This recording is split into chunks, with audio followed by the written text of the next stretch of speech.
Water, water everywhere, and all the boards did shrink. Water, water everywhere, nor any drop to drink. The endless expanse of the great ocean serves as a source of terror for many.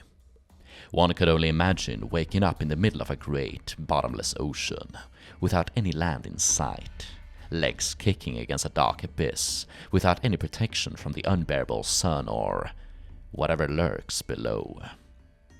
Or to be lost at sea in a crushing storm, or simply to be out sailing on a ship and for whatever reason run out of drinking water. 'Tis a great irony to run out of that essential liquid when surrounded by an infinite body of it. It is the salt, of course, that prevents you from effectively consuming it. There were certainly thalassalophobes in the age of pirates, but they were undoubtedly kept so far away from the sea as to confuse an oar with a spade. Those who did brave the ocean blue were still afeard of running low on liquid when they needed it most. Previously, we have discussed matters of preserving the shipboard water and how it would go bad. This was an accepted fact. The water would run out. For any expedition, sailors would have to be ready to restock their supply of fresh water in whatever way possible. This topic has become strangely popular on the interwebs, leading to a rise of exaggerated, fake methods in which pirates collected fresh water. Most of these appear to be based on modern survival techniques and strange methods practiced by ancient civilizations, such as using silver to purify water or collecting morning dew. Distillation techniques are also very popular, with one AI-generated video saying that pirates connected copper tubes to cannons in order to make their own distillation system. We shall talk about shipboard distillation later on, but in short, though systems for it did exist, it never seems to have been widely adopted for whatever reason. These sorts of videos and articles tend to focus on the spectacular in order to draw what limited focus we have in the attention economy. They focus less on the methods, which are rather mundane, boring, and to be honest, obvious.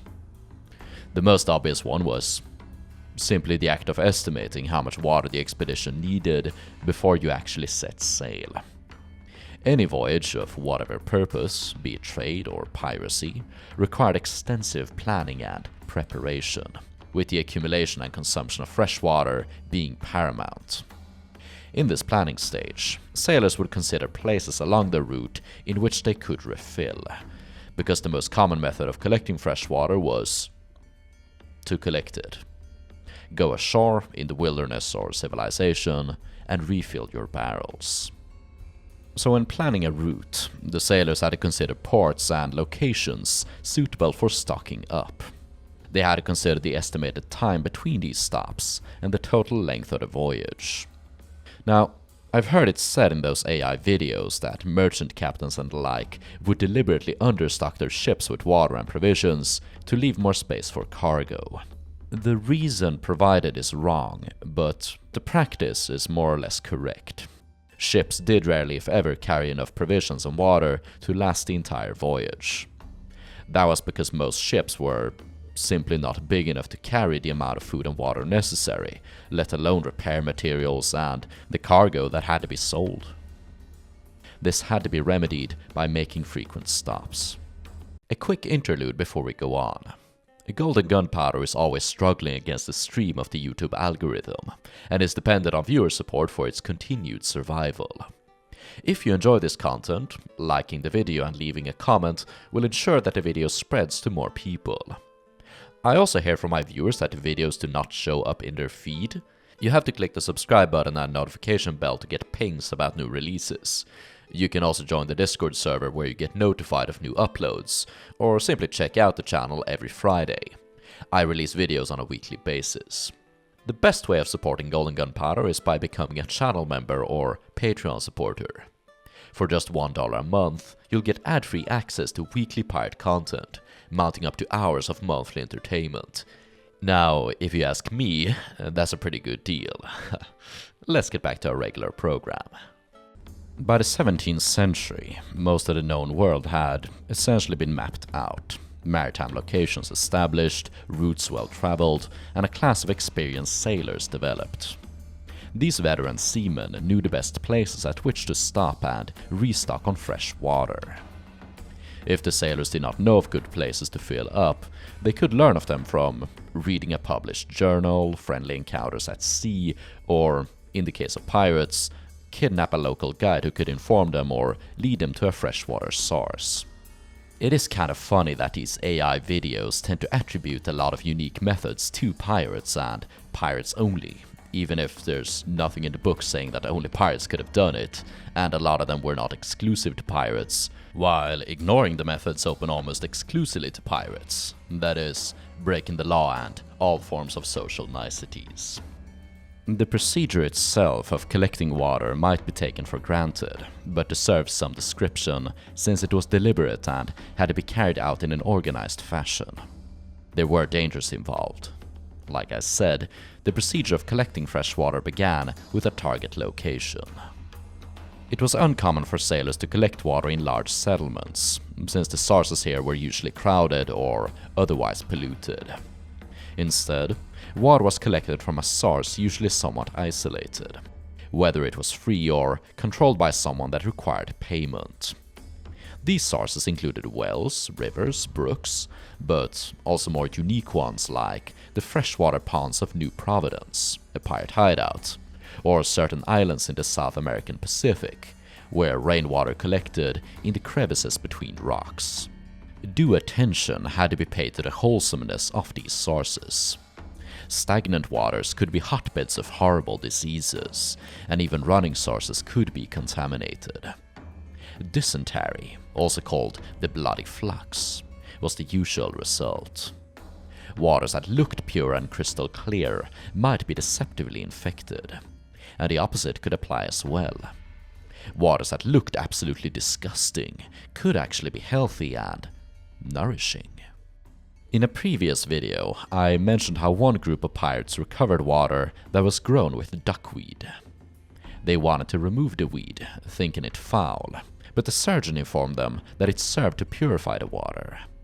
Duckweed, also called lemnoidii, is still used today to purify water. In the Indian Ocean, merchant sailors and pirates alike preferred to restock their water at the Comoro Islands. Laid between southern Africa and northern Madagascar, seamen claimed that the island of Johanna boasted the best drinking water, since it could last for longer than any other, excepting that of the River Thames, which apparently had a good reputation. However, the Johanna water stunk insufferably, and the surface lay covered with a sort of oily-looking scum, and coopers were afraid of striking barrels with it, fearing it would take fire. Should the water stay in a closed barrel for 24 hours, the water would recover to a normal state. East Indiamen were completely dependent on it during their oriental voyages. I tried looking up any modern information about the water on Johanna, also called Anjouan, and I did find a paper from the Pulitzer Center, which describes how land clearance since the 1950s has resulted in the destruction of water sources on the island. This is especially destructive since the island apparently lacks any groundwater, and was reliant on a vegetation to collect rainwater and condensation, letting it accumulate in the forest soil. 40 permanent rivers have been lost in the last 50 years, and both agriculture and private persons are now struggling. There is a major reforestation campaign, but no information on the mysterious stinking water collected by sailors some 300 years ago, at least that I could find. The oil or scum appears to have been some sort of algae that was beneficial to the health of the water, similar to the duckweed, and who knows what happened to it. After a source had been selected, the pirates needed to make landfall for the recovery of water. Special boats were used for the collection. Filibuster Raveneau de Lussan mentioned how they constructed canoes for war and canoes for water. Whilst we lack any images or precise descriptions of how these particular canoes were designed, we can make general guesses based on other small craft of the period, used for war and work respectively.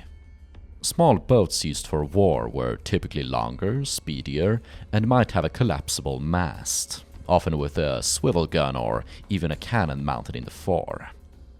Workboats, used for taking aboard cargo, provisions and water, were similar to the Esping found near the shipwreck of the Vasa in Sweden.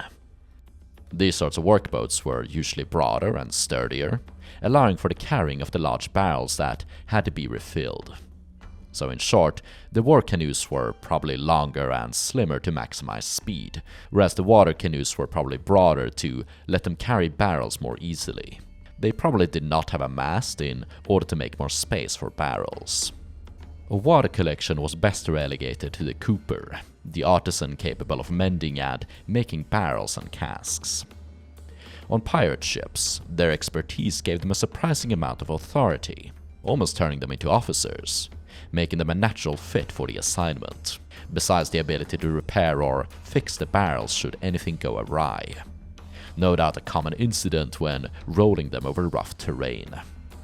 He would take however many men he needed with him, both to roll the barrels and to protect them. Collection could be dangerous. If the barrels were large enough, they had to be lifted out of the hold with a winch or crane. This image shows very small vessels of a size not unpopular with pirates. They're lifting a barrel from a boat using a system of ropes rigged into or over the mast. The large barrels were then placed down in the canoes and taken ashore. The whole boat would then have to be tipped as to roll the barrel out.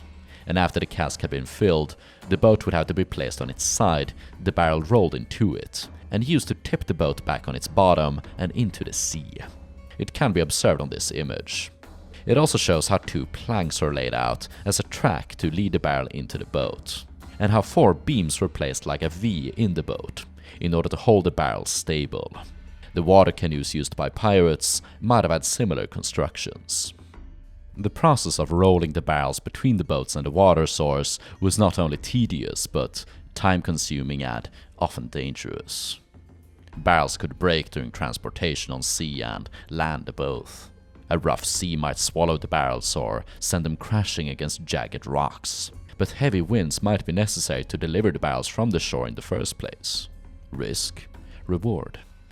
On land, sailors constantly had to keep an eye out for steep inclines and sharp rocks, to avoid slipping and letting the barrels fall and be destroyed. Some pirates deployed clever but simple engineering to collect water from dangerous sources. In 1687, William Dampier collected water from a hill in Vietnam by cutting bamboo into spouts, connecting them to the source on the hill down to the seaside. The water was then lifted up in bowls, poured into the spouts, and allowed to run down to the barrels on the seaside. A similar technique was described in 1705 by William Fennell. The crew found a pool of rainwater on the opposite side of a hill, so difficult to climb that it was impossible to bear up a cask without carrying it, which was very heavy. So the crew first cleared the vegetation on the hill with axes and shovels, while the sailmaker constructed a pipe out of canvas, about 90 fathom long. This pipe was placed at the top of the hill. They carried the rainwater from the source in smaller casks up to the pipe, poured it down, allowing it to run down to a larger cask on the foot of the hill's other side.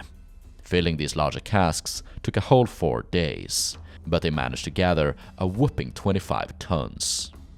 Pirates are often believed to have buried treasure, or followed maps leading to golden chests dug into the earth. They did certainly grab shovels and get to work, but that was to dig wells if they could not find another source of water. This was especially common during the dry seasons of the tropical regions, when the rivers and brooks ran low or otherwise perished. These seasons might be difficult to predict, and oftentimes proved a hassle for the collection of water. The entire crew was not really needed to collect water, and this procedure was often accompanied by other tasks delegated among the company. Whilst the cooper and his boys went to collect water, others might hunt for provisions, clean and repair the ship, or gather wood. Wood was used as a repair material and also for fuel in the ship's cookroom. Armed men had to be delegated to protect the collectors. There were, of course, many dangers involved in the collection of water. For one, the water could deliberately be poisoned by the enemy. Raveneau de Lussan, mentions how the Spanish did this at one point, in order to lure the filibusters from the village in which they collected water to a nearby lake, where they hoped to ambush them. You might recall the previous episode on the Cooper, in which a pirate Cooper was kidnapped by natives and tortured to death. Lussan relayed the story of the Marquis de Maintenon, as he was sailing along terra firma and needed to take on water at a place inhabited by hostile Indians. The Marquis moved all the ship's cannons to the side facing land, and placed 22 men in a shallop, a small boat, sending them ashore to collect water. The natives did not even wait for the boat to land, but jumped into the sea in spite of continuous fire, boarded the shallop and took the entire gang ashore, where they were killed. They attempted next to cut the cables of the ship itself and force her to drift ashore, but the Marquis had time to loosen his sails, allowing him to escape. There were some mundane risks involved as well. The need to take on water could delay the pirates' operations, making them miss valuable targets. It took a lot of time and effort to collect and move the amount of water needed to sustain a significant expedition, especially since many of the good sources were located far inland. The closer to the source, the less likely it was to be contaminated. In one example, Captain Alexander Hamilton needed to move a total of 20 tons of water from a source located 2 miles, 3.2 kilometers inland. 2 tons is about 5,000 gallons, almost 2 tons. For the pirate John Bowen, water collection for his fleet took 7 or 8 days. However, much of this time was also spent settling their private affairs.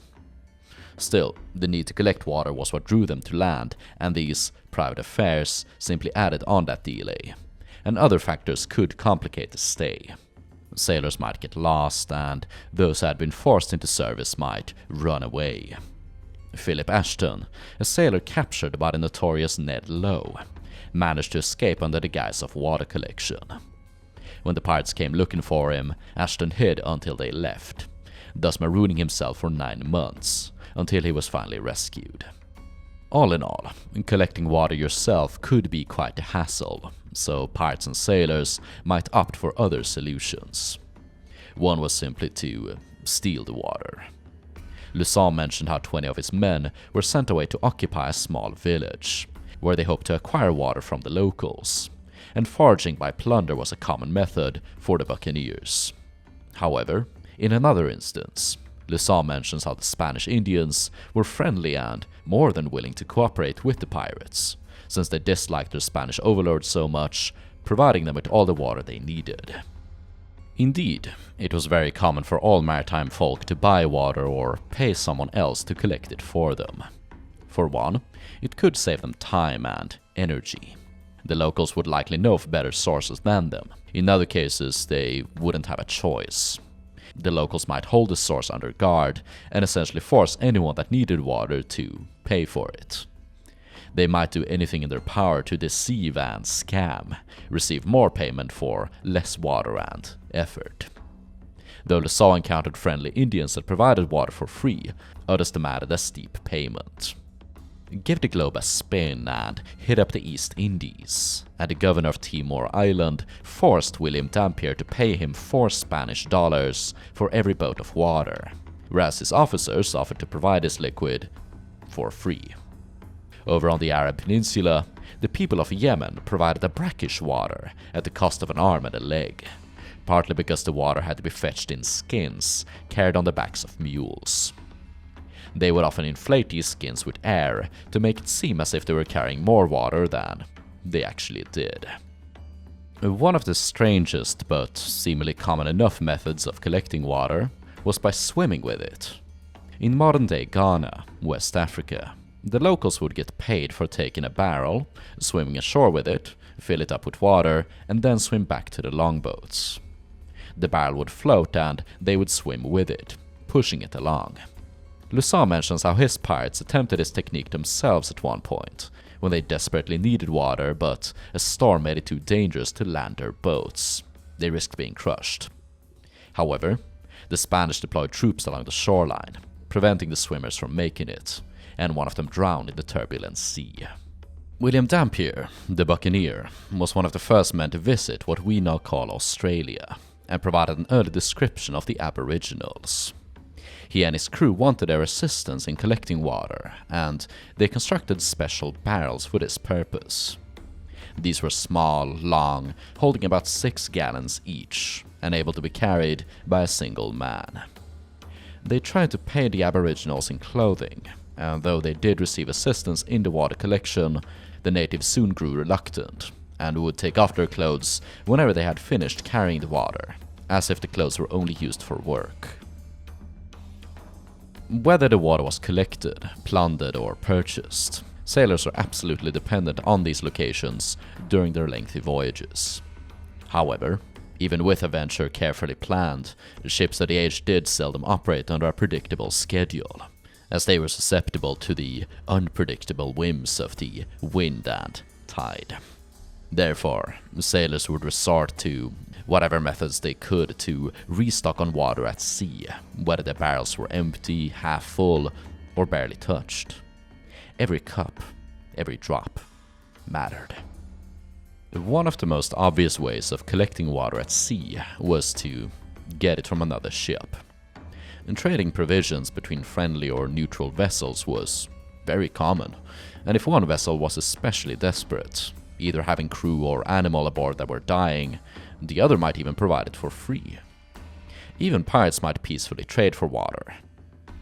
The most remarkable instance comes from the strange career of Thomas Pound, a small-time pirate who was eventually captured, sentenced to death, but was cleared of his sentence after assisting his captors in a fight against French privateers. He was later made an officer in the Royal Navy. But during his career as a pirate, he stopped a fishing vessel off Nantucket, buying water and mackerel for 8 pennies. If pirates sailed in a concert ship, it was also common enough for them to share water, wood, and provisions between the ships. And they could, of course, steal water. Things became much trickier when there was neither land nor sail in sight. Water everywhere, nor any drop to drink. And that is when the pirates would have to be creative, and use any means possible to acquire fresh water. One of those ideas which is very fascinating to people is distillation.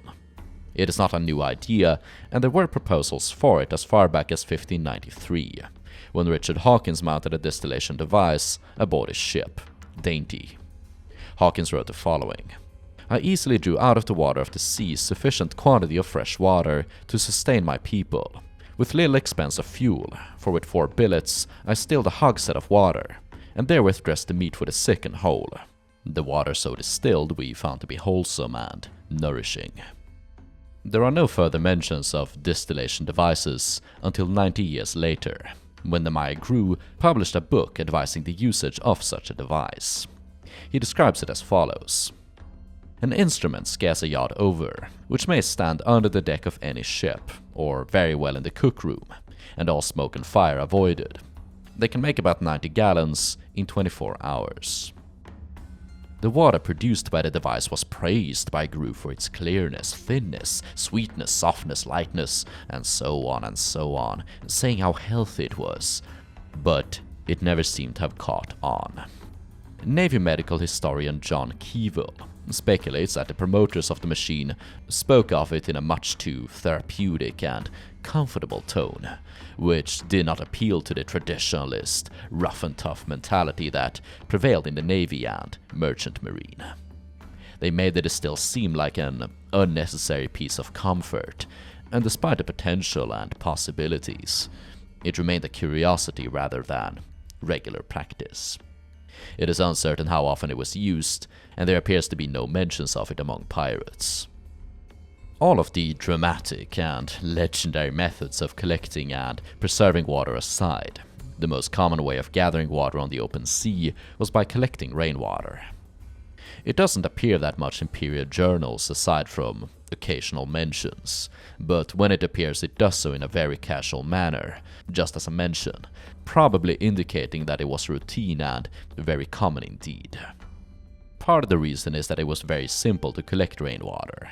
In the best of cases, you could simply place your water casks out on the open deck or in an open hatch exposed to the sky during a storm, and they would simply accumulate the falling liquid. But there were more clever methods to collect it. One was to use parts of the ship itself. Limbers were channels carved into the hull of the ship, used for collecting and emptying excess water.